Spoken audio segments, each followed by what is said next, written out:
Start. These are important conversations we need to keep, of course. I want to thank you all for joining us today. I'm very excited to have Alejandro Camargo. Professor Alejandro Camargo is one of the leading voices in the study of political ecology of rivers, marshes, wetlands, deltas, and coastal ecosystems.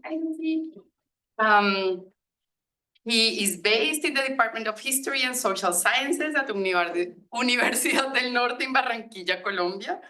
For over 20 years, he has been carrying out in-depth ethnographic research, closely engaging with riverine and coastal communities in Colombia, facing multiple forms of land and water enclosure.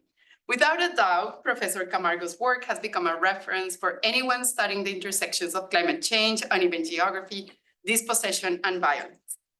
Professor Camargo's work bridges human and physical geography, social anthropology, and environmental history to question generalized ideas about so-called natural disasters, climate change adaptation, agrarian transformations, and environmental justice.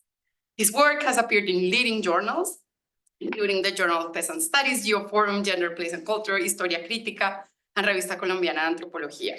He's also the co-author of the book Amphibious Anthropologies, Living in Wet Environments, that was recently published by Washington University Press, and the book Water Urbanization in Colombia, published in Spanish in 2022 by Universidad Pontificia Bolivariana. I think it is also worth mentioning that Professor Camargo's work has been fundamental for transitional justice efforts in Colombia, as evidenced in his work with the National Center for Historic Memory on the connections between water, rivers, and armed violence.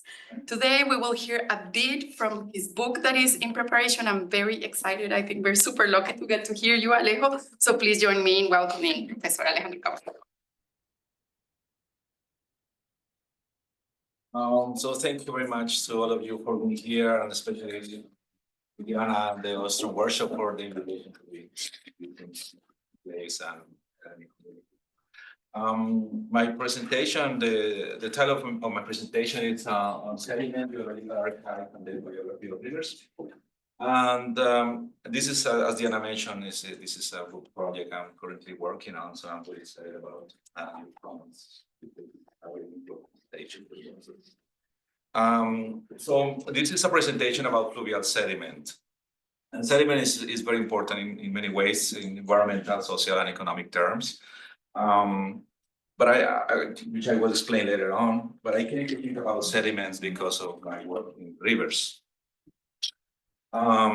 So rivers have shaped my research in many ways. Also, in the way in which I see rivers. So I was born and raised in the Colombian Andes, in the mountains. And to me, the idea of rivers was very close to this imaginary of rivers, imaginary of rivers as being lines on the map, basically a channel with water. So in the Andean context, it makes a lot of sense. And actually, like the common definitions of what a river is, like this one, for instance, is a large natural stream of water flowing over the surface, and normally contained there are river channels, made a lot of sense to me. And also because a lot of rivers around the world are like that, right? They are like channels and basically lines on the map. But later on, when I started my research in the Colombian Caribbean lowlands, so I found a very different reality where rivers are far from single channels, single and discernible channels. And where rivers are part of something much broader, and they can even disappear when they merge with other waters. And basically, this idea of a river as a channel is very here. So rivers are in this place, in this part of the world, are more networks that connect different water places, ecologies, and socioeconomic processes. And also because that the water that is supposed to flow in the rivers are not homogeneous, they are not the same. They are different, they have different colors, textures, smells, and contain different things. So the question of what is in water became like really important to me. So I saw rivers as bodies of water, but in 2018, I've been visiting this region since 2004. And in 2018, I visited this part of the river where people living on the banks used to bath and wash their clothes. And for the first time in their life, they were unable to do these activities. And one of the explanations was because the water was muddy and full of sediment. And that sounds like a very simple thing, but for them it was a full transformation of their lives. And also because water was running very slower, much slower than before. And for them, all of this situation became a way to see the river as a space that was dying. So for them, the river was dying because of all of these phenomena that were going on. So the experience with the river was not as a body of water only, but also as a body of sediment that was rapidly changing.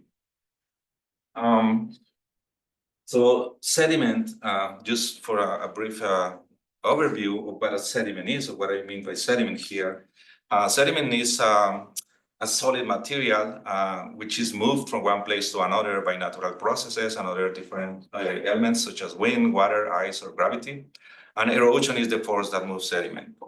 So that means that sediment is movement. But sediments, the relief of the earth surface is constantly molded by the erosion, transport, deposition, and consolidation of sediments. And the morphology of rivers is the result of the interaction between water and sediments. Without sediments, there is no channel, there is no fluvial morphology. So that means that sediment is also transformation.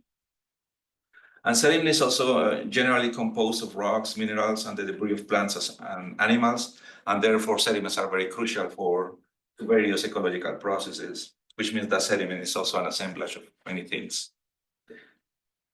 So the big question is, why should we care about sediment in the social sciences and the humanities, and especially today in this particular historical moment?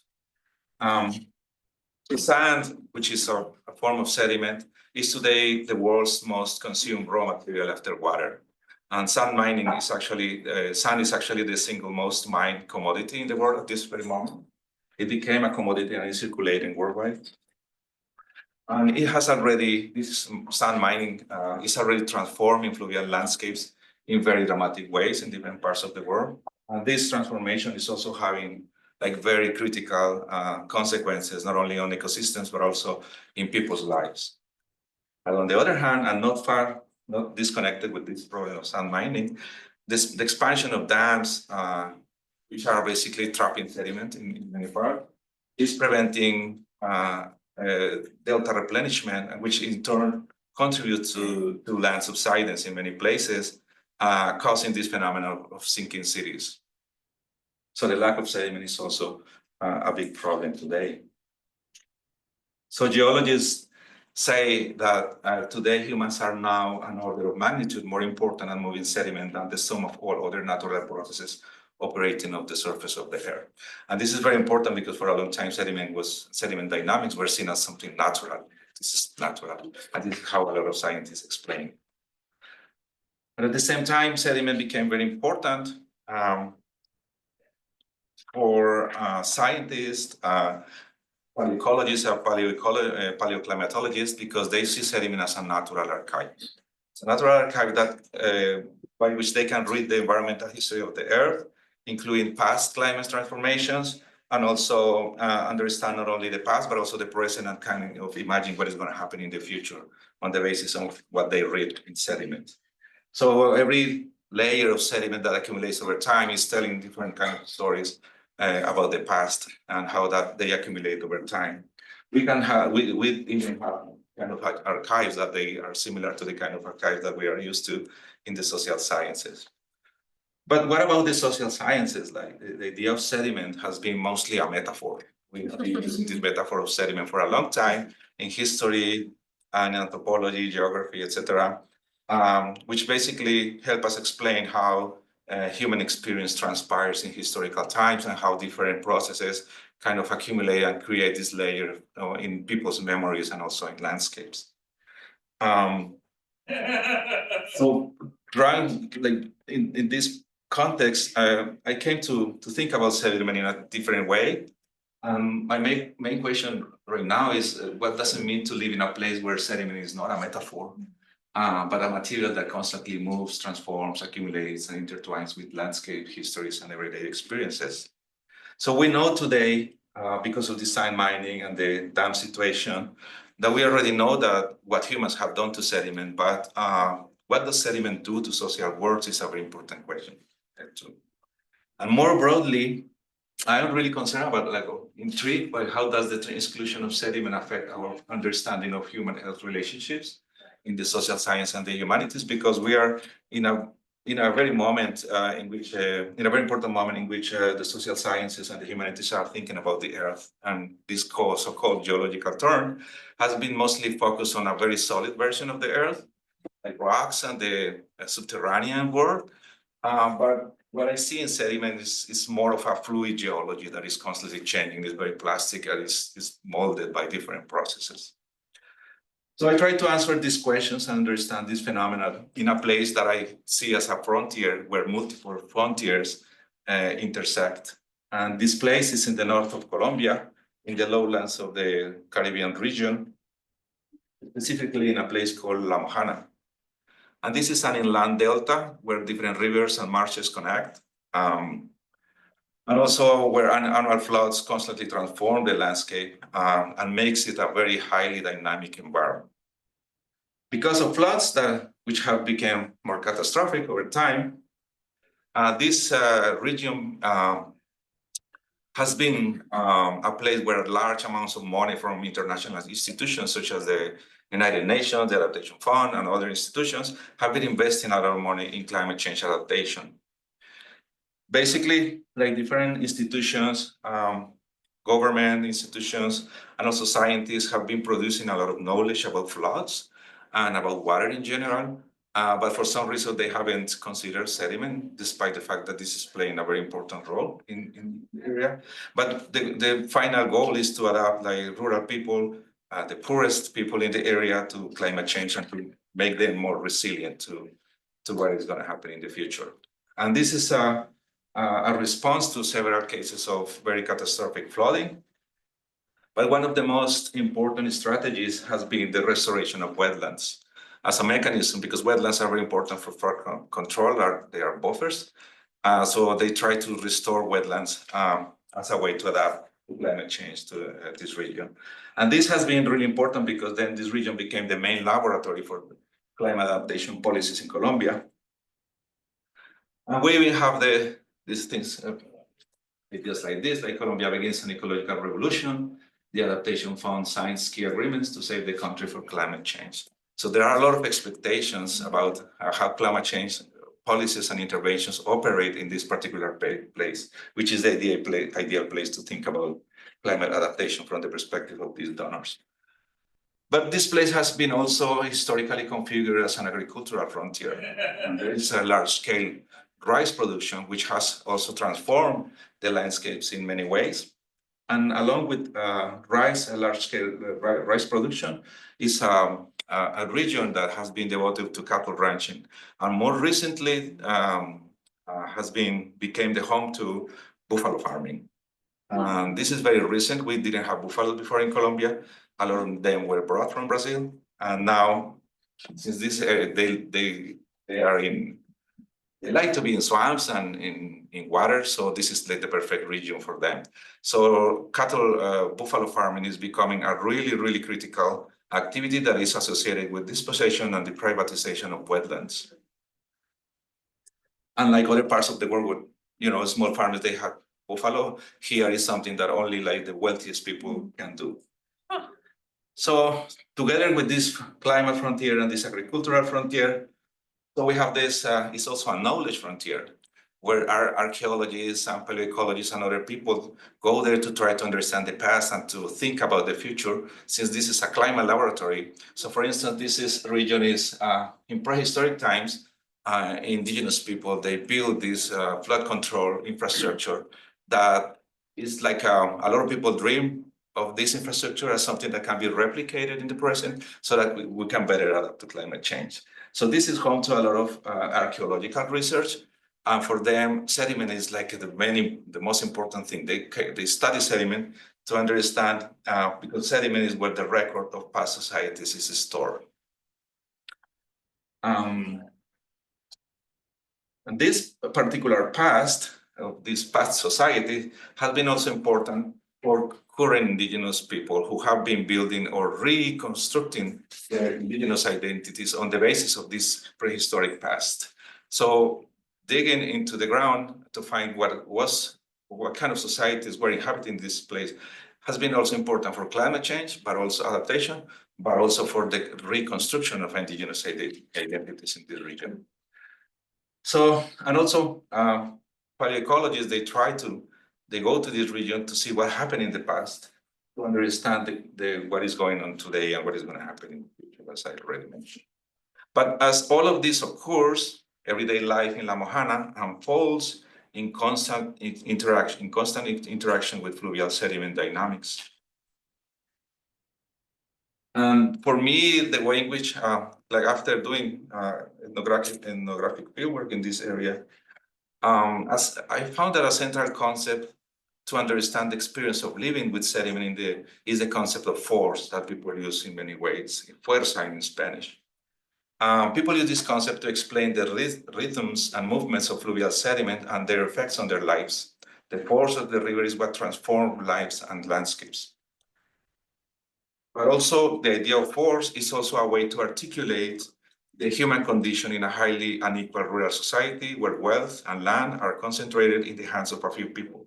So people used to say, no tengo fuerza, I am forceless, as a way to show that they don't have money, for instance, they don't have the means, the basic needs for subsistence. So the idea of force is not merely a local knowledge thing. It's a way in which people engage with our more broader concern about our current times. So we use the word force in many ways. Like one of the most popular is this one, in which deploys depicts humans as a geological force that is transforming the earth. But also, we also use it to understand other broader processes, such as like the force of capitalism, the force of racism, the force of patriarchy, as other forces that are trying to create particular human experience. However, for the people of La Mojana, they are not part of this almighty humanity that became this so-called geological force, because for them, the intersection of fluvial forces with the forces of extractivism, agricultural capitalism, and other forces are much stronger than them. But the idea of force is very important because this is associated with how these river systems and how sediment brings life, but also cause ruin, exhaustion, and crisis in their lives. So sediment is also very important for how life unfolds in this region.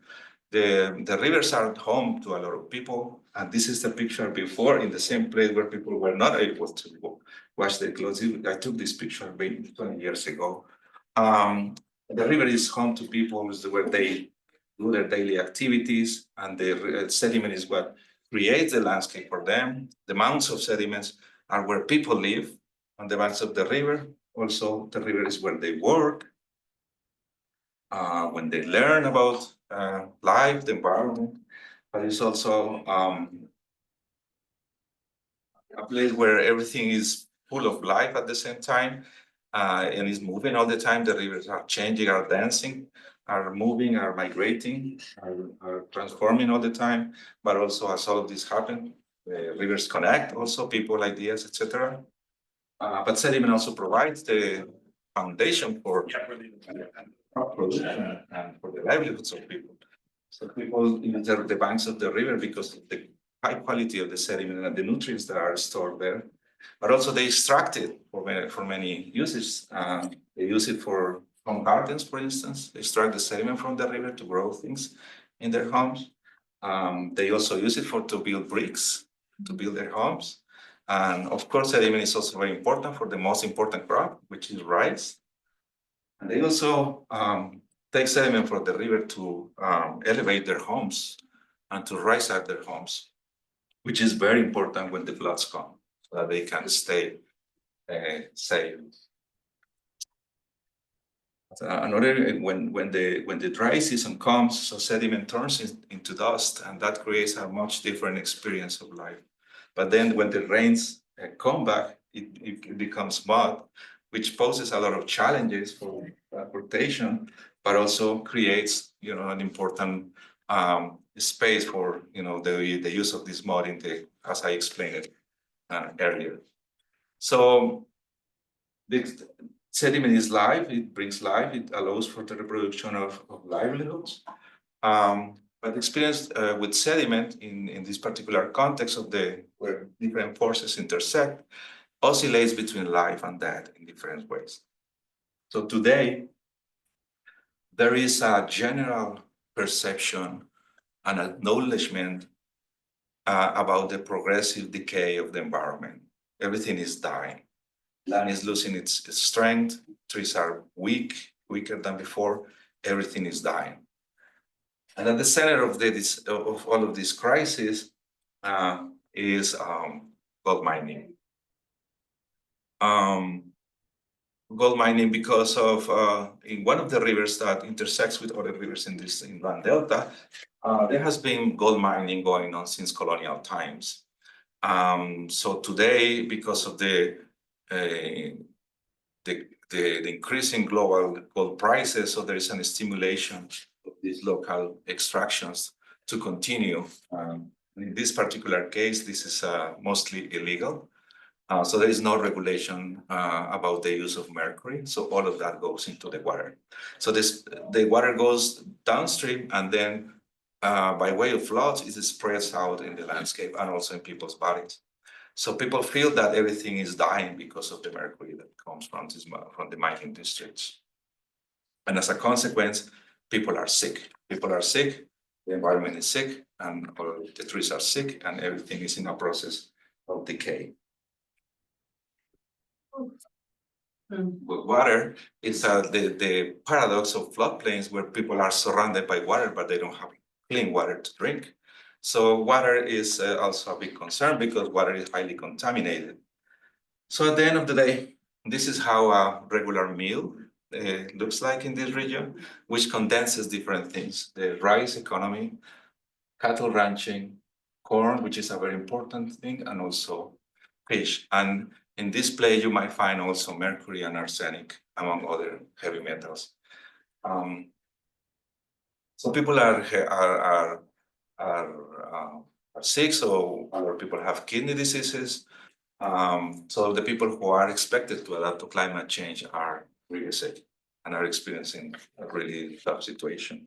So this river I mentioned is the Cauca River, which regularly, overflows, but now, since there is a history of trying to control flooding, the typical history everywhere, by way of embankments. So this embankment keeps collapsing over and over every year, and all of the water from the mining districts spreads out all over the region.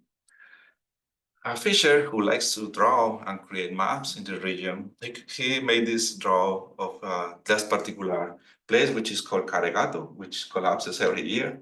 So this is the embankment, and this one is here, and the way and he represents the river is like this brownish body of water and sediment. And we are used to depict rivers as blue, but what is blue here is the sky. So he said this is basically a river of sediment, and this is where it collapses. And as you can see, the trees which are close to the river are dead, because this is death. This is the idea of death in the whole region. So then all of this sediment goes, and during the dry season, when water drains and evaporates, then we have the sediment that is highly contaminated. Sorry, is that the red? That's the contaminated?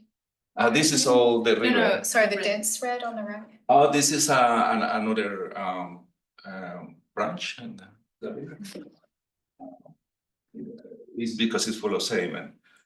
So he always draws the rivers as brown and red because of the sediment. And in addition to that, there's also, together with mercury, then is the problem of buffalo.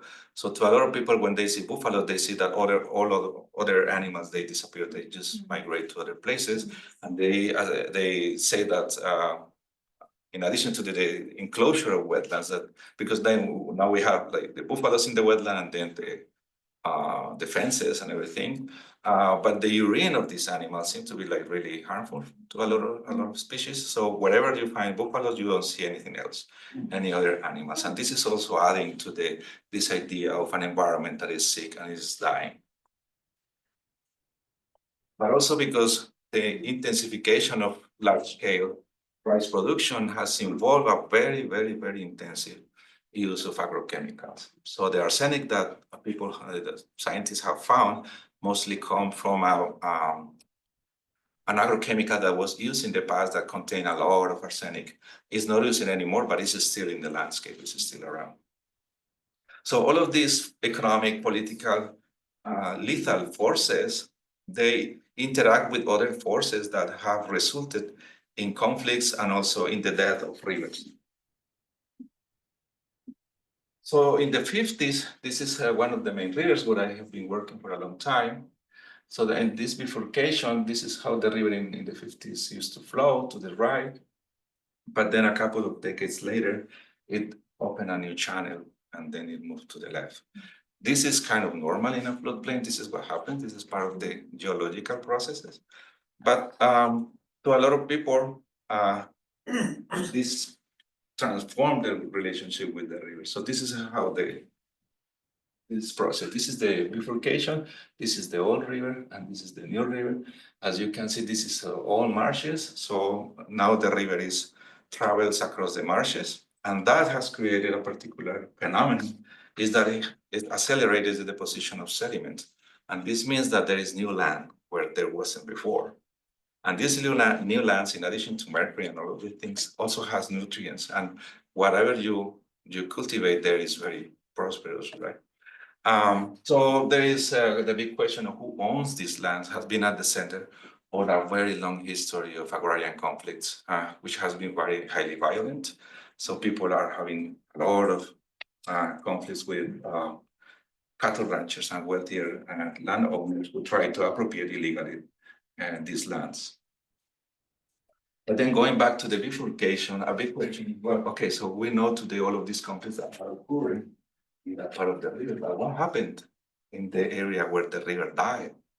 What happened there? Because it was a very prosperous area because of the river, and now there is only just a little water from time to time, and part of the river was already appropriated. There are already fences, but this is the old river, where the river used to be. And one of the most dramatic consequences of the disappearance of the river is that there is no drainage. So floods have intensified. Also, the prosperous economic life of this region is gone. So a lot of people have migrated to other areas, but there are some small communities here and there where people still dream of the day in which the river will be back, since they are seeing that all of these adaptation programs, et cetera, are going on. So they are expecting that someday somebody is going to bring the river back, because by bringing the river back, then life will be back. Except this woman, she's probably the only person I've heard in all of these years of fieldwork that she doesn't want the river back.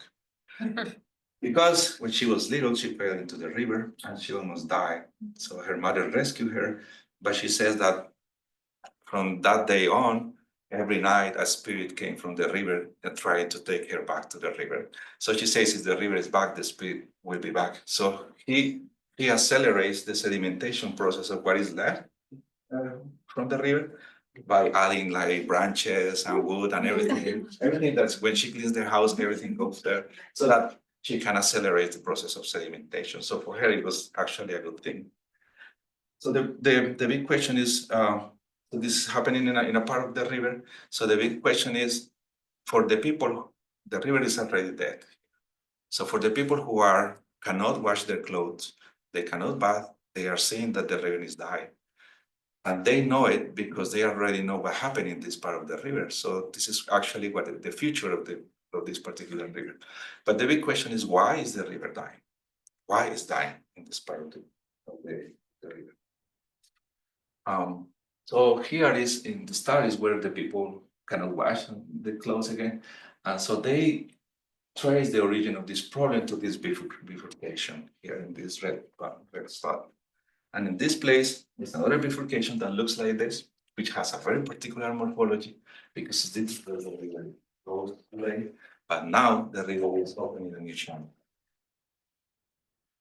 And then what is happening, like there is a community here who are having like every single day is they live in a state of uncertainty because then now they have all the force of the river hitting them here, but then they kind of move backwards because there is a huge finca, like a farm.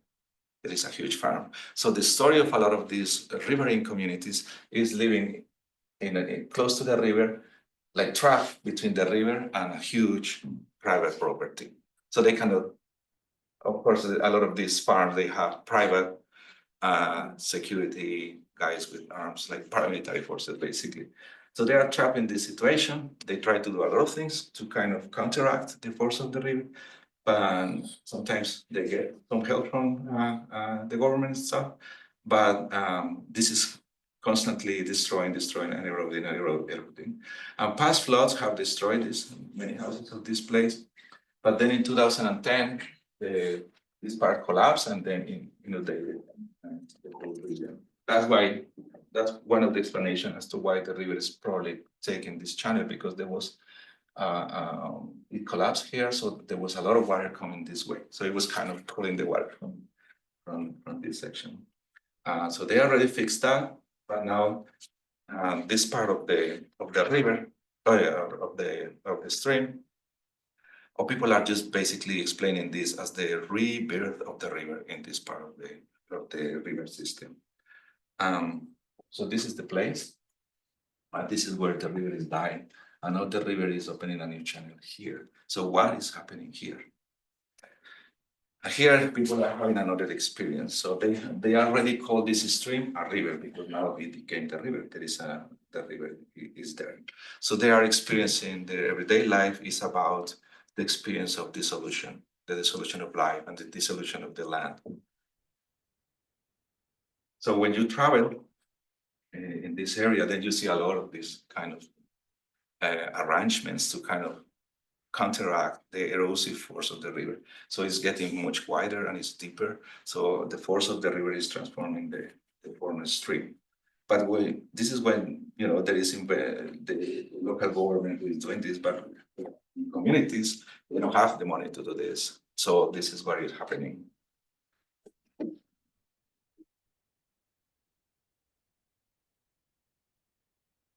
So the story of this particular community is basically a story about how the sediment that was deposited long ago, that then became land, is now turning back to the river as sediment. And in doing so, it's basically taking everything with it. So the community is disappearing, and it is another community that cannot move backwards because there is a huge private property that they are not allowed to be there. So this is how it looks from above, and all of this has disappeared over the last years. So this next rainy season, probably all of this is going to disappear too. So this is happening progressively, and this is a second church. The first church is already gone. This is a second one, and it's going to disappear soon. Some places that are of importance to the community, like this cross, has to be relocated because it's very, very important for religious reasons. And people are moving elsewhere along the bank because they cannot go backwards. They are trapped between the eroding river and the private property of the place. And in the meantime, there are new cracks. Everything is kind of dissolving and is disappearing slowly. So all of the sediment all of the water that meets in this huge thing, it eventually, like the basic idea about rivers, the water of the rivers eventually meets the ocean along with the sediment. So in this area, a lot of the water drains into the Magdalena River, which is the main river in Colombia, and then it flows to the ocean. But before it reaches the ocean, there is another canal, which has a longer history of colonization. And then at the end of this canal, there are some other streams that branch off the canal. And there are some communities there. So this is the Magdalena River, and then there is this canal. And then It goes to the Bay of Cartagena, but before there are some other streams that go into the ocean. Here, there is a community whose life has changed because of sediment dynamics. This is a 500 people community, all of them Afro-descendant communities. And over the last 20 years, the community is disappearing. It's disappearing for one reason. So this is the landscape. This is when you go, this is what you see. Probably it's not there. It's the ocean is eroding progressively, and the house have been disappearing. So this is what happened. This is the stream coming from the Magdalena River and the canal. So this is 2005 and this is 2019. You can see this is the community, and it was protected by this bar of sediment that was there for a long time. But then, because of the dredging, the intensive dredging occurring in this canal, so this stream that was basically transporting the water and sediment, fresh water and sediment, it got clogged. So there was no more water and no more sediment flowing into this area, and sediment and fresh water were counteracting the erosive force of the ocean, so creating this balance. So more sediment, more erosion, but since there is no more sediment and no more fresh water, so the ocean started to take over the whole area, right? So then it disappeared, and then the ocean started to erode the whole region. So the houses are disappearing, but before, when they had this bar here and they had fresh water, all of this area was an area for crop production. They used to grow plantain, rice, and many other crops.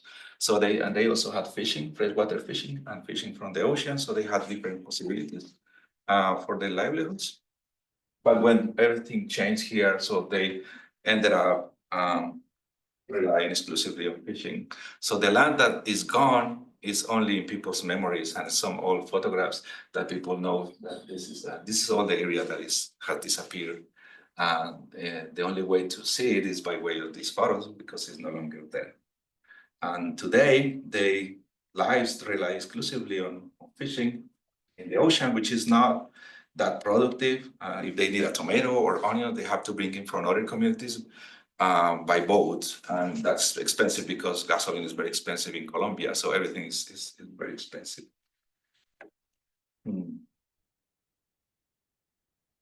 So fishing is the only livelihood in this community, or the main.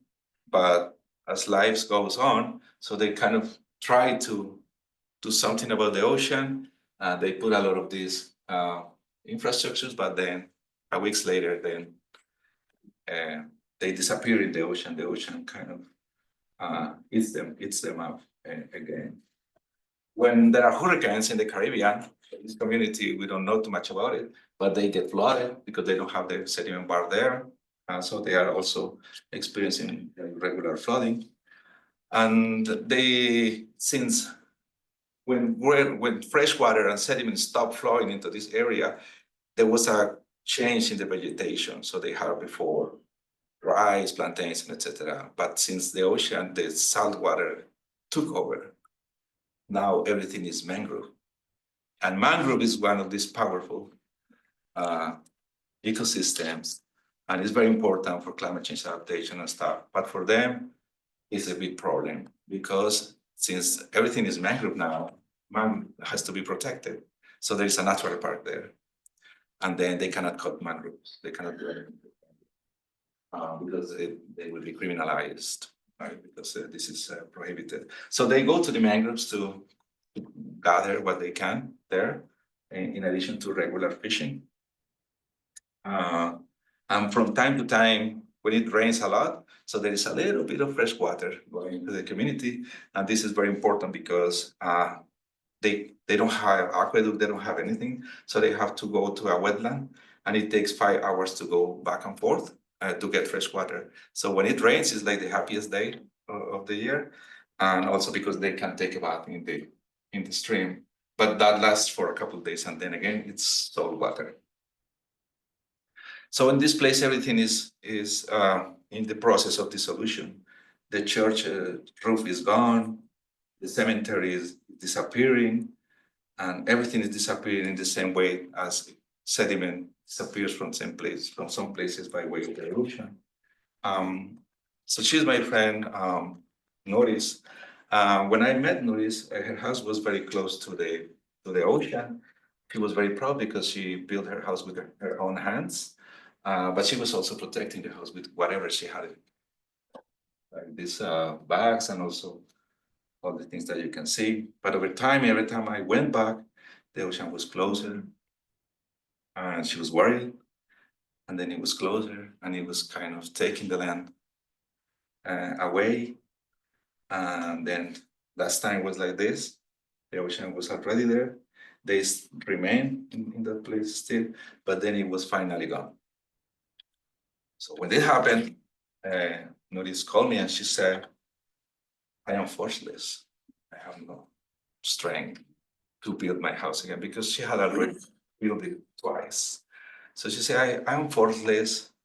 I feel weak. I cannot do it again because it's going to disappear again. So she moved to her parents' house. But in the meantime, the people from the community go to where the stream got clogged to move the sediment with their own hands to try to do something. And when they do so, there is a little fresh water flowing through the area, but then again, it gets clogged again. They have been asking state institutions and governors to do something about it. I will finish them. To do something about it, to open the stream again so that fresh water and sediment can come back to the community, and they think that this is going to change their lives. But now there is this mega project in the canal, in the big canal, which is an adaptation to climate change project, which is, the Dutch were involved, as in many other places. And they are trying to rebuild the canal because it collapsed into the mountain and caused a lot of flooding. And that particular community, so they want to build this locks system to control sediment flow. And basically what this project is going to do is, this is the Magdalena River, this is the Bay of Cartagena, and this community is around here. So everybody's complaining about sediment being accumulated here in this bay because this is affecting reefs and the ocean. It doesn't look like green as before. It looks like muddy, gray, brown.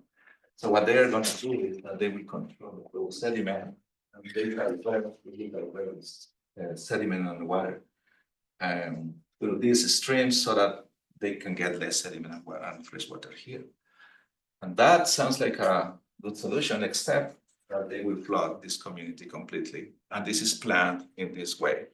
They will flood the whole community with the water that will be diverted here. So they promise that they will open the canal, and they will open the canal. But the consequence is not what people are expecting. So there's a lot of protests.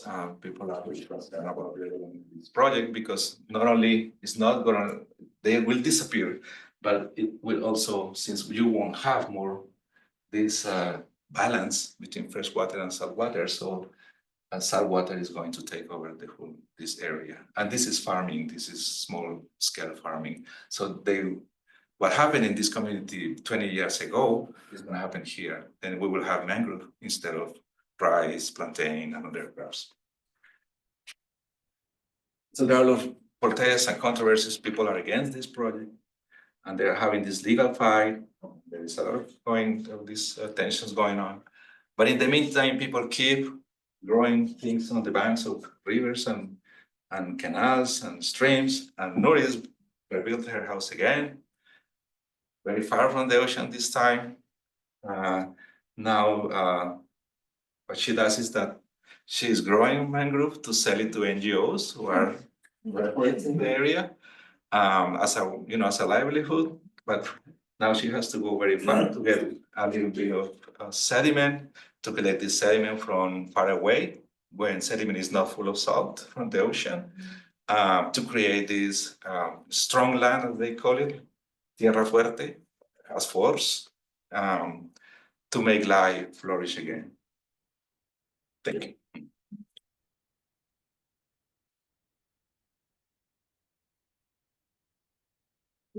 Alejandro, for your presentation. We have plenty of time for questions. We planned it this way because we thought it would be very important, to make space for conversations and longer engagement. So we have for you 5 minutes, so you can think about your questions and open to Alejandro.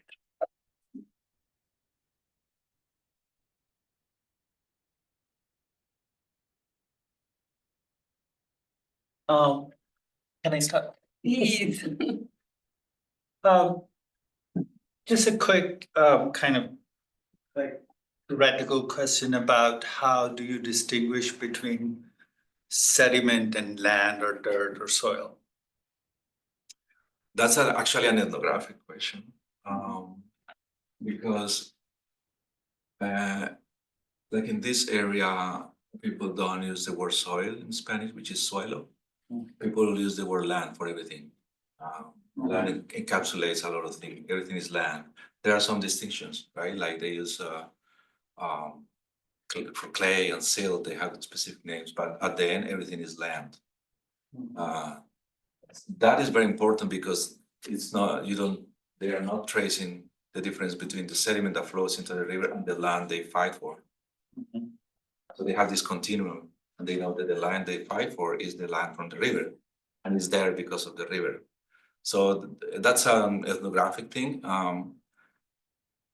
For me, it's very important because it's a way to basically unpack the materiality of land, which has been at the center of so many debates in agrarian studies.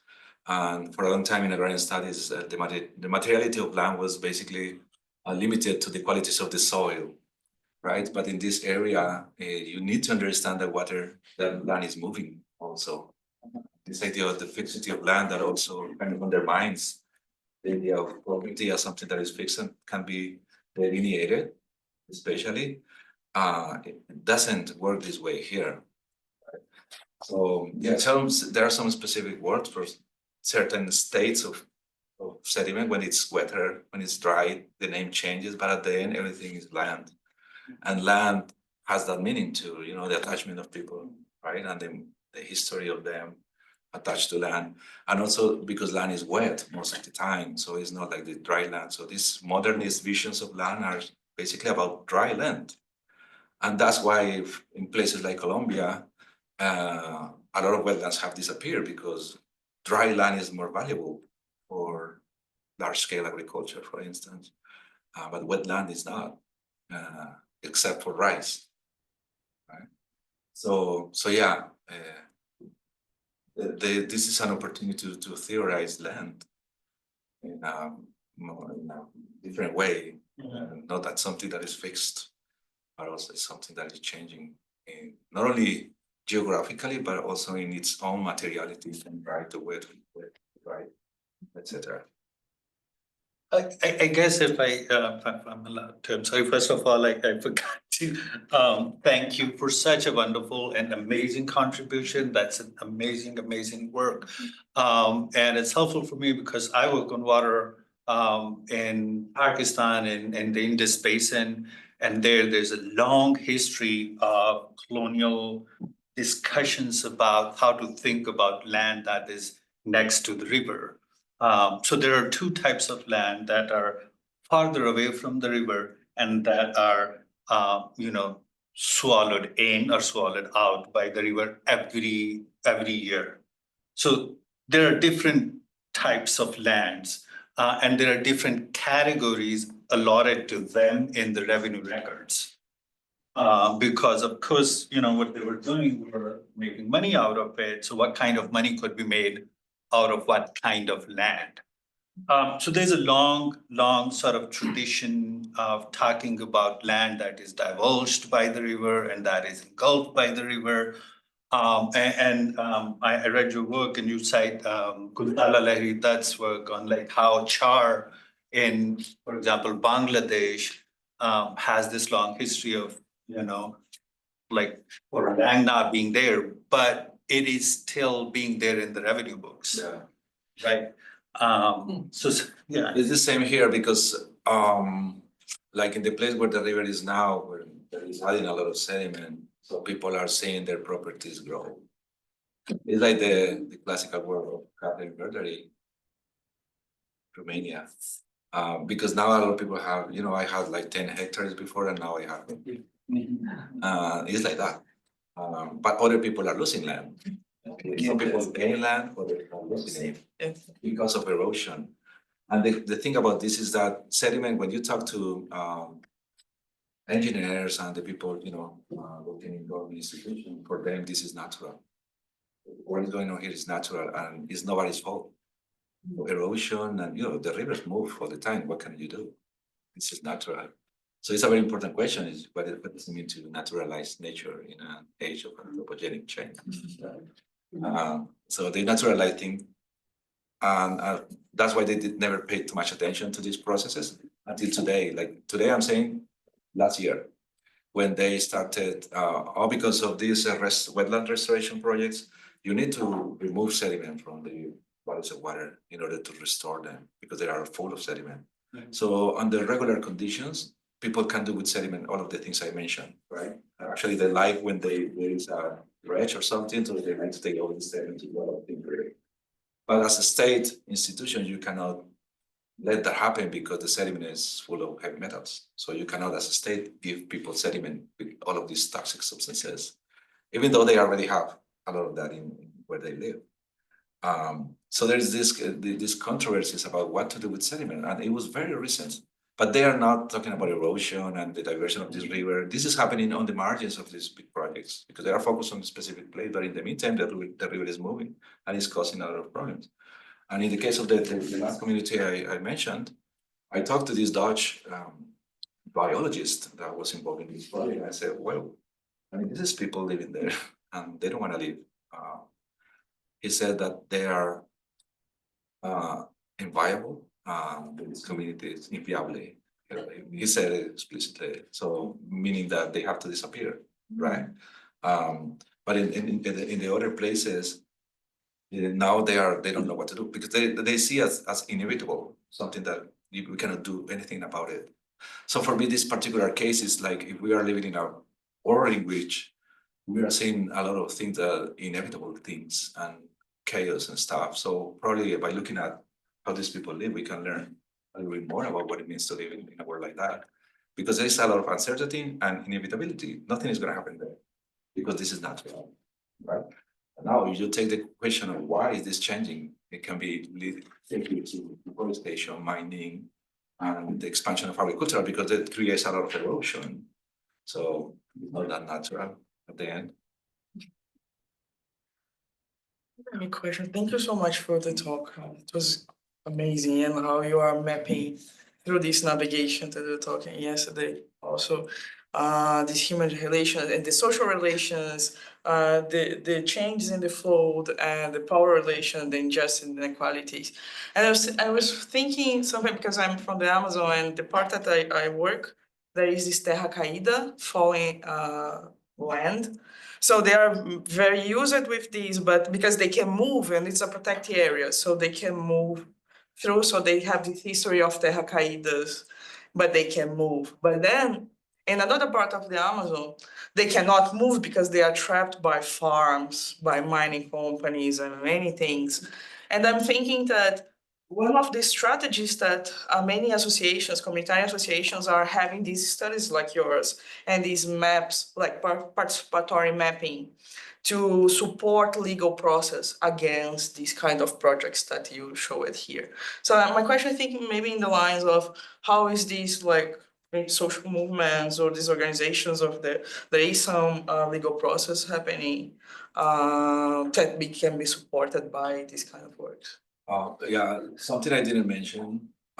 We have for the first time left-wing presidents in Colombia, and he's from this area. Right? So a lot of people from this area supported him, and one of the main reasons why they supported him was because they were expecting him to help them solve these problems with the new lands that are emerging. Because there has been, there's this case since the 1980s, and it hasn't been resolved. So he kind of mobilized a lot of government officials to kind of, you need to solve this now. So they already gave people the titles of the land in these places. So everybody is like really excited because they never saw that before, right? And also there is a crime, there are a woman that was killed in one of these areas.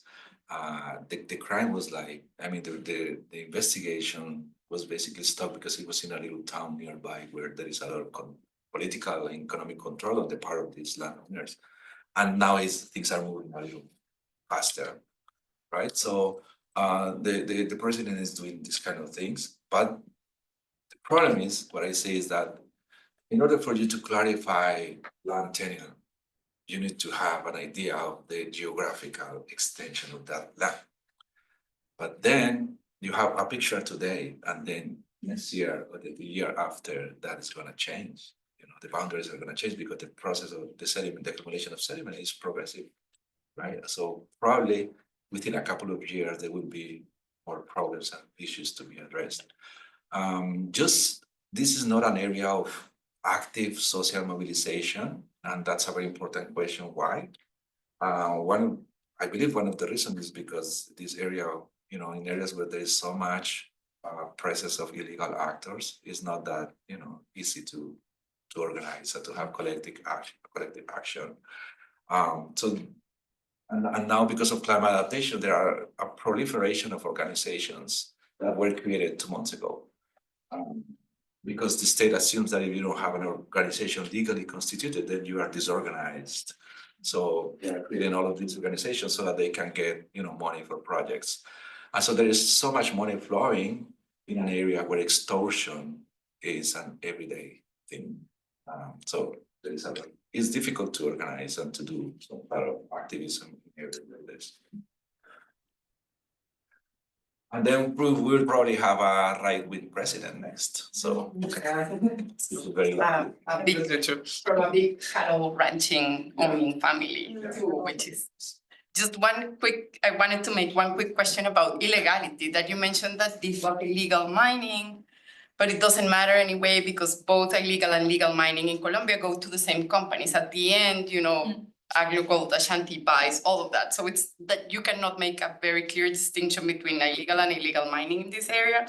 And also you cannot make a distinction between illegal armed forces and the state. Like a lot of the things happening are state violence, just that it is carried out by paramilitary forces, but they are not separate or against the state. They are the same in a very fluid way that in Colombia has been conceptualized as parapolitics, para-economics.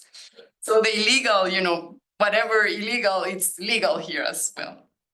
But Nishant had a question, so I don't want to take. But I can comment about that. Of course. Like mining, you think of mining, I mean, everything stops when mining begins. Like all of this climate change adaptation starts, or wetland restoration, and then you raise your hand and say, but what's the point of restoring wetlands that will be highly polluted again?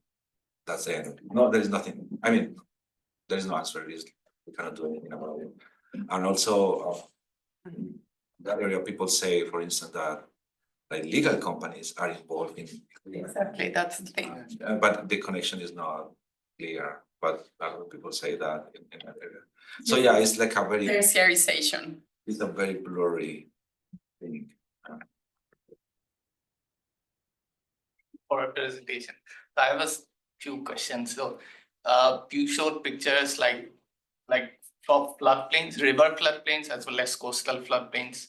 So, and there are like, I think a lot of African descendants as well. So are these people in these two different floodplains, like mostly like mixed, or like are they natives more in the river floodplains and African descendants are more at the coastal? And how their flood adaptation measures, like you mentioned, like raising their houses was one of the measures they used to practice. They still practice, I guess. But is it what other flood adaptation measures they have practiced over the years, and are they still sufficient enough now? And and are people permanently settled there for like many centuries, or they used to move around from place to place? Because you mentioned now they cannot move because of a farm or other infrastructure that has come up. So is there any, so was shifting their settlements was one of the flood adaptation measure? And Yeah, the last community is the Colombian community, which are much closer to Cartagena. Cartagena was a slave port during colonial times. The most important one. In the Americas, actually. The Americas. It's, so there are a lot of people, today, a lot of Afro-Colombian communities, and they have their own political agendas, and so they have Afro-Colombian organizations there. But in the other area is there are some indigenous people trying to rebuild their ethnicity, and they use the archaeological past for that. But this it's not that easy. I mean, it's very recent. But the rest are just campesinos, small farmers. They didn't have this ethnic claim before. It's something like this happening recently. Like some communities were called like despectively, we call it Indios. Indio like India because they thought they were like in Spanish thought that they were in India when they came. So the name Indio, they stayed in Colombia, and sometimes it used like despectively. So they used to call people Indios in a despective way, but now they are turning that into a political project, say with the ethnicity. So as to the movement of people, like before, say like 70s and before, like people used to move a lot, like basically chasing fish, right? Because it's a floodplain, so everything is connected. And so most of these species are migratory. So they moved to different places for 3-4 months. They were moving in different parts of the river, like long distances with the whole family. They used to bring everything, and they create these tents and they just live, on the back of the river. But that is changing a lot for 2 reasons. First, because of the it's no longer easy to move around because of private property, and also because fisheries are declining very fast. So it doesn't compensate all of the effort and investment to move around and to travel for 3-4 months if you are not getting enough fish. Fishing is rapidly declining, and that is not part of our climate adaptation project. They don't look at this situation as something that they don't want to talk about.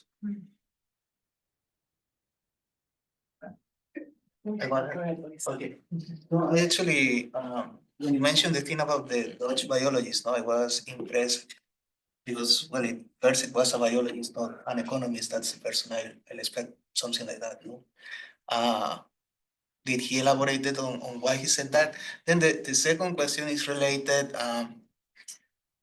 because again, there is like all this reshaping of the rivers, and I'm pretty sure the technology is there that they can do the thing that all these coastal communities can survive, or can stay.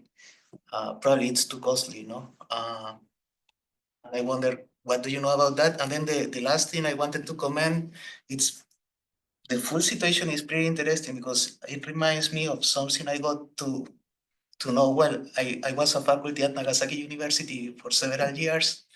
And then in Nagasaki, well, in all of Japan, they have the issue that they don't have land for agriculture. And then, and they also have like the thing of having like local food systems, So for example, in Nagasaki, they did the thing like they closed, or they did like the damming, to gain land for agriculture. But when they did that, water that was to flow into the sea and made a zone rich for fisheries didn't happen anymore, so the fisheries disappeared. But it's interesting because there was a lot of study and like consensus, like, do we really want to have locally produced vegetables, or should we go for the fishery? What's easier to get via internal trade and trade that is still like local or regional? And again, even to this day, like they apologize a lot, like, oh, sorry, we took away the fisheries, but we needed to have fresh vegetables. And I don't know, what can you comment? Yeah, I like the Dutch, there is a long history of Dutch presence in Colombia and in the world. Uh, and especially in this area, because they are trying to control flooding and to drain the whole area so that they can create this agricultural emporium. So there is a long history of presence. But this latest intervention, um, they were speaking of technicians, people who have this technical knowledge. And they said there is nothing we can do. Also because that area was declared as a risk zone. And areas which are declared a risk zone, they cannot have any intervention, like any investment, because that will be, actually, there is a legal problem if you as a state invest in an area that is declared as a risk zone. So this community are in a risk zone and they don't, that's why he said they are inviable because they cannot do anything about them. And they suggested to relocate, but they say we are water people. I mean, you are taking us to where? To Cartagena, to the urban area of Cartagena, or to where? All we know is fishing and grow food. So they don't want to live. And then Cartagena is a highly segregated and racist city. So a lot of the young people in these communities, when they go to Cartagena, they end up involved in gangs, in these illegal activities that pay more than minimum wages.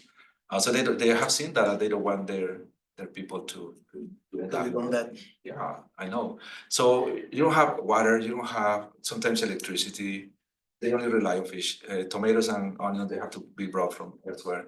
So our big question is, why do you insist on staying here? And they say because we help each other here. If we move to another place, that's not gonna happen. If I go to Cartagena, I have to pay rent and I have to pay utilities and I have to pay taxes. And my neighbors won't do anything for us, right? So there are a lot of things there. So in terms of food, like in the floodplain, actually it's so rich, the soils are so rich that whatever you plant grows very fast. I mean, the problem is not that. The problem is that they used to grow food on the shores, on the edges of the marshes, which are very productive and they retain wetness. And these things have been taken over by cattle ranchers. So they're like commons, actually, the areas that they can live collectively and stuff. But then they still manage to. I don't think that at least food security, what food sovereignty would be or something different, but at least food security is not the main concern. It's like what is in the food that you are eating. That is the main concern. Because they can manage to grow food in different ways on the banks of the river. It's highly productive, it's very productive.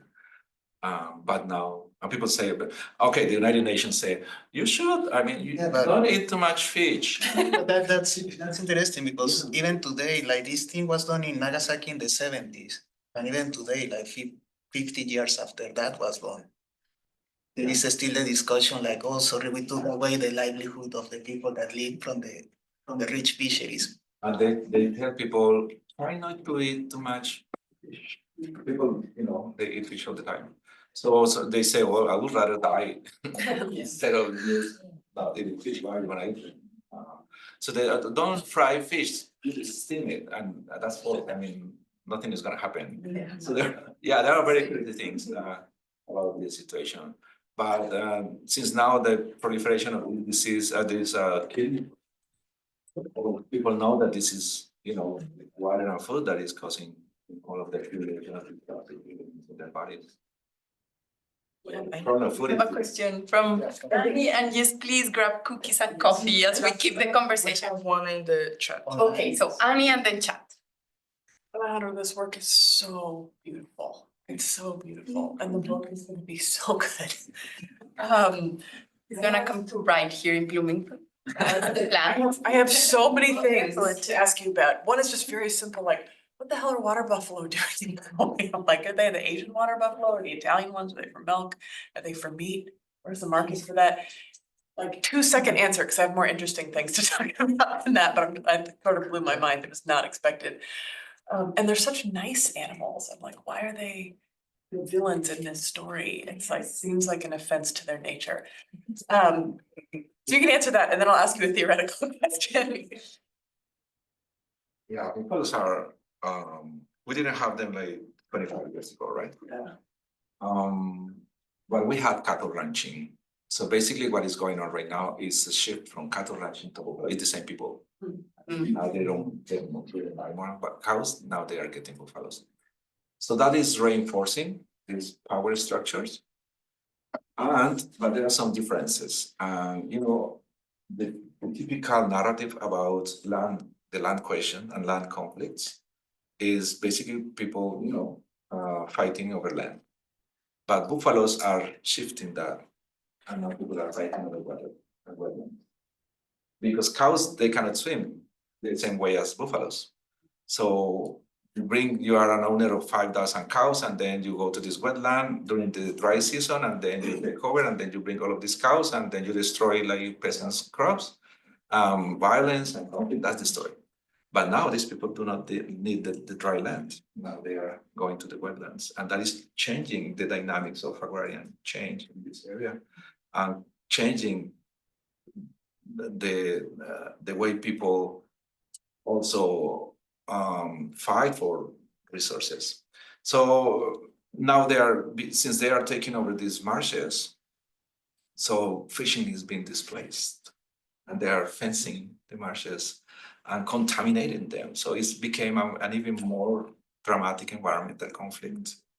We don't know the environmental effects of buffaloes because nobody has studied that. Nobody has conducted a study about what is the effect of having these animals here, because also they have also, for some reason, they like to wander around during the night more than cows. So people are like seeing these things in their houses and in the kitchen, and they are bigger than cows. So why is this becoming so prosperous? It's because there is a high demand of mozzarella, cheese, and yogurt. And so they are for meat and also for dairy products, which are more expensive than regular yogurts and regular cheese.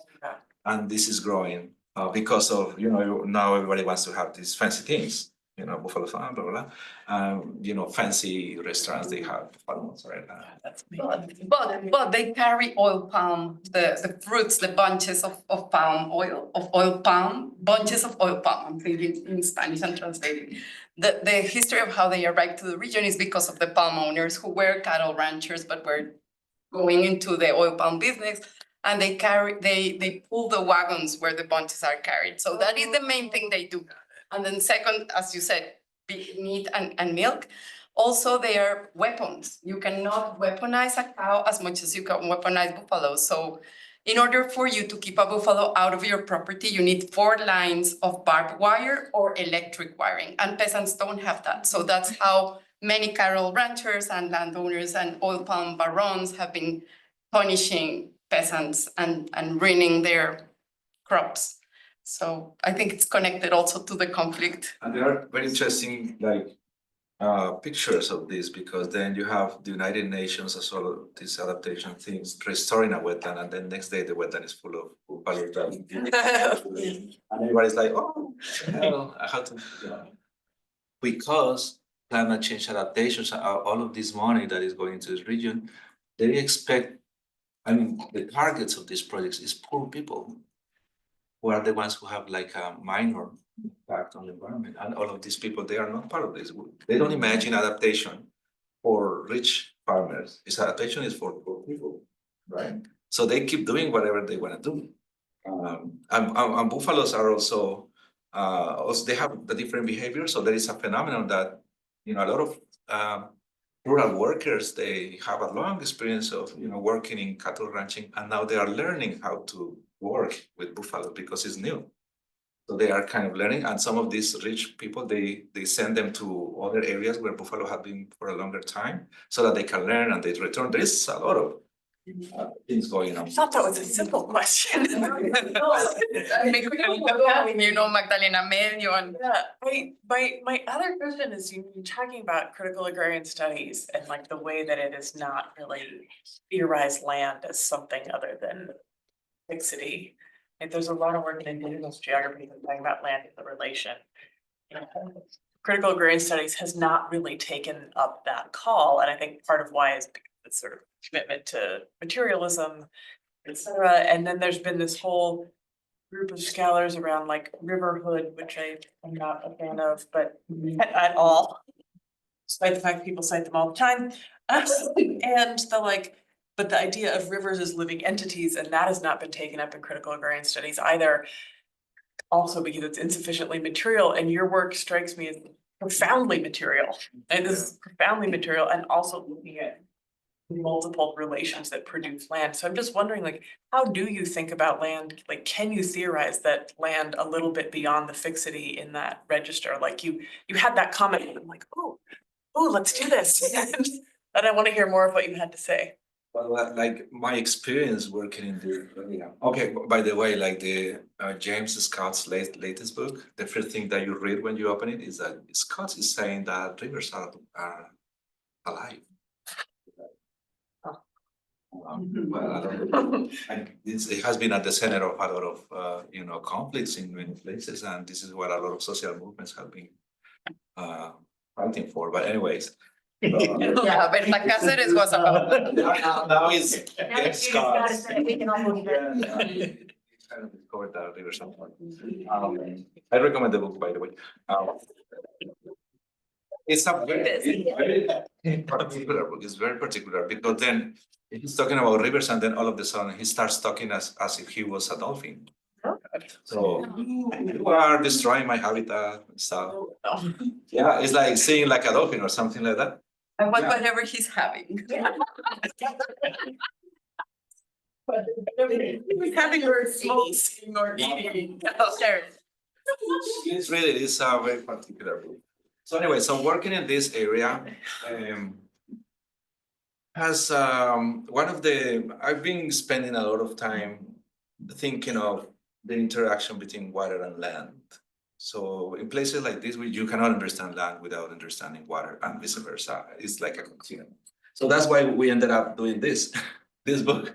Apologies for the self-promotion. But then we discovered that we kind of found in different people, we realized that it was in some places it's difficult to separate, like theoretically and empirically, right? If you just come with this lens of land and something like this, and then you come to this area, and where does land end and water begins, and vice versa, right? So I've been trying to think about the materiality of land as something that is deeply connected with other things and with water, but also the dividing line is quite difficult. So we came up with this kind of framework to understand these places as amphibious. And now we realize that it's problematic too, as everything is problematic.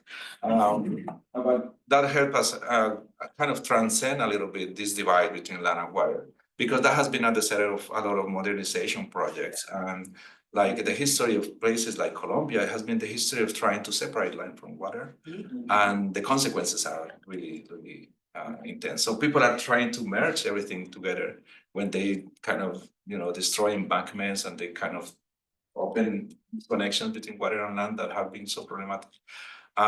So like at this moment, I'm just trying to think of some sort of a continuum of land as something that cannot be separated. Thing, right? And also because of the longer story about dreaming of dry land, we kind of overlooked what it means to have wet land. How is that important in many ways?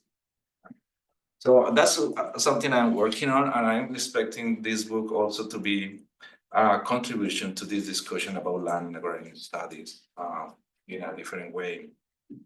So this is something I'm working on. That answer to what you. Alejo, is your property article of land and water in Spanish? I cited so much, and I don't know.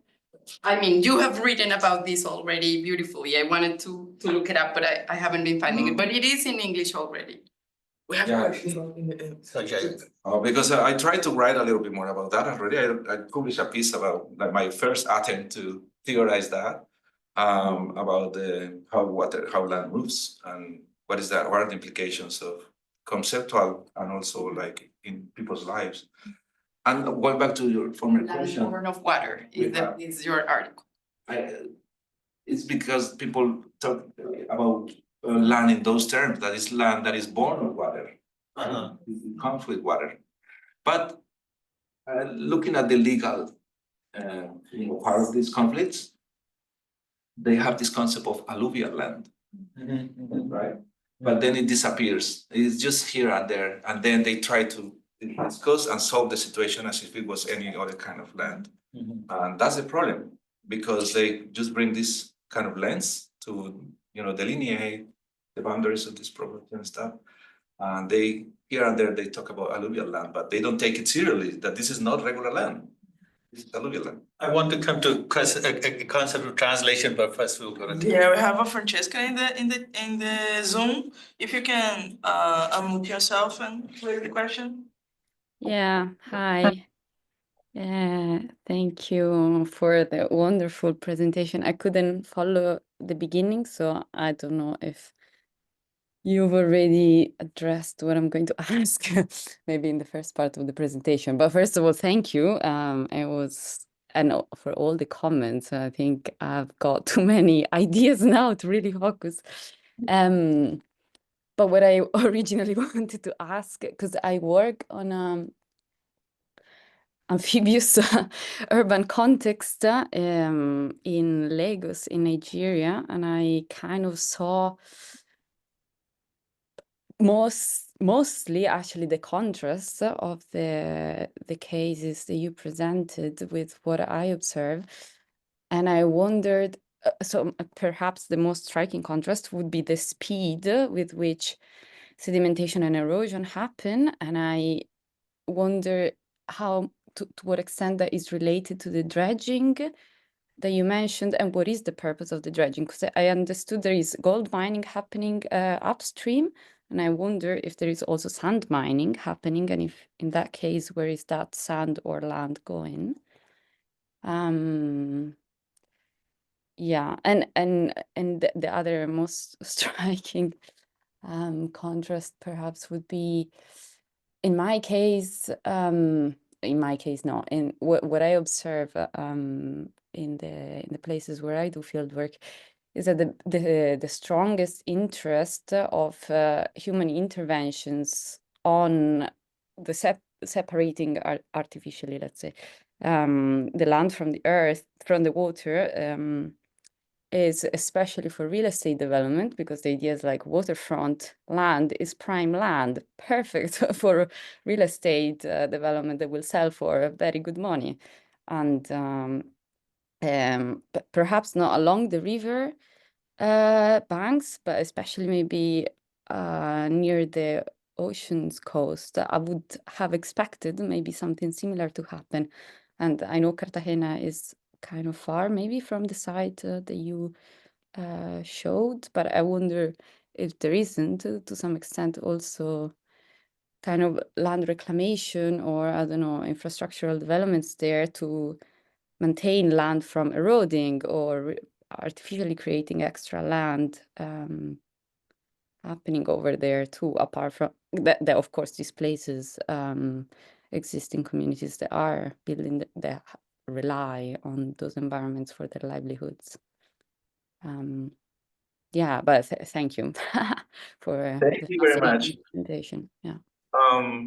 The dredging is very interesting because in the last community I mentioned, the stream clogged because of dredging, so much dredging, so the sediment, a lot of sediment went into this canal. But in the other place, like when people dream of the day that the river is going to be back, is because they want to dredging so that they can recover the canal. But since this is climate change adaptation, and also everything today is about nature-based solutions, right? So they are trying to do dredging is against that. Dredging is destructive, is a really complicated thing. So in some of these projects, you cannot say dredging. The word you cannot use it because it sounds like they say like sediment removal. But you cannot say relocation. we call it argado. So we cannot say dredging. But in one of these projects that I am looking at very closely, they have been trying to do so many things, and now they are doing dredging. but nobody knows. But dredging is definitely something that has been happening. And okay, so one of the things that have been going on for a long time in this area is that cattle ranchers, they learn how sediment dynamics work. So they learn how that works. So they are diverting streams and doing all sort of things so that they can accelerate sedimentation of marshes, and so they appropriate these lands by doing things to the rivers channels, right? To accelerate sedimentation. They manage sediment in a way that is in favor of them, so that they can appropriate these lands and create huge, plots of lands for cattle, the ones that still have cattle ranching, cows. So dredging is a thing. But also gold mining happens through dredging. There are dredges that are operating 24/7. They are nonstop. So they are removing sediment all the time. So people know that the rapid sedimentation might be associated with sediment. We don't have studies about that because for some reason, all of these engineers, they separate water from land in their studies from sediment. So we don't have specific studies about the sedimentation of this area. Also because I heard that it's very difficult. It's super, super difficult to do modeling of sediment dynamics. And in this area, since this is changing so rapidly, so whatever you say today is going to be different next year. So they there might be other reasons. So yeah, dredging might be there, but gold mining for sure, because they are transforming the rivers. But also this is an area of very intensive deforestation because of cattle ranching and the expansion of large-scale agriculture. And that has an effect on erosion for sure. And erosion, and also the other problem I mentioned, agrochemical, is very, very intense. It's like crazy, right? So regarding the last community I mentioned, they are near Cartagena, and that matters a lot, not only for historical reasons, but also because Cartagena is one of the most important touristic spots in Colombia. And it's also a port, right? So we have cruise ships there, but also we have commercial, shippings and stuff. The people from this community, they told me long ago that the local governments, they want them to move, not because of the risk, but because there will be a coastal infrastructure that's going to be built nearby, and they don't want them there. That's what they say. So they know that there will be some infrastructural development on the coast, and they are in the midst of this, so they don't want these people here. So Cartagena, by the way, is one of the cities in Colombia that is more vulnerable to sea level rise, because it's right by the ocean. You have spaces right by the ocean. So there is a lot of climate change discussions about that. But in the meantime, we have this touristic expansion, and then all of this mangrove deterioration that Diana knows very well. But also we have wrote a piece together. We just going out at the journal Pleasant Skies. About the mangroves near Cartagena, which are also a site of a lot of contestations. And we have this port development at the same time. So these people are in an area of high, very interest to all of this. And then we are close to a natural park, in addition to that. We're running out of time, Alejo. Yeah. Only 2 minutes. I mean, And Yogesh. Okay, so we take, Yogesh. First of all, I would like to echo what everyone just said, that this was an amazing presentation. Thank you. And my question is pretty straightforward. How would you say that the people at the margin of the project are seeing their future now?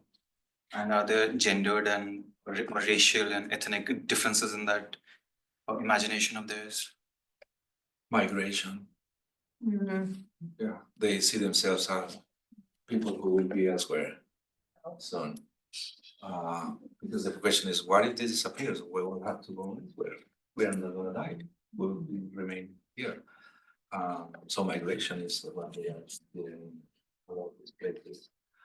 Because of flooding and stuff, so they are expecting to have. Well, there is a longer story about relocation in this area and all of these housing projects for adaptation to climate change. They intend to relocate people to areas where people they historically they have moved around a lot. So it's not something new. They can do it, but now the problem is since the situation of property rights is many places. Yeah, great. That's the answer they have. Either to state sponsor housing projects or to. With that, we thank you again, Alejo.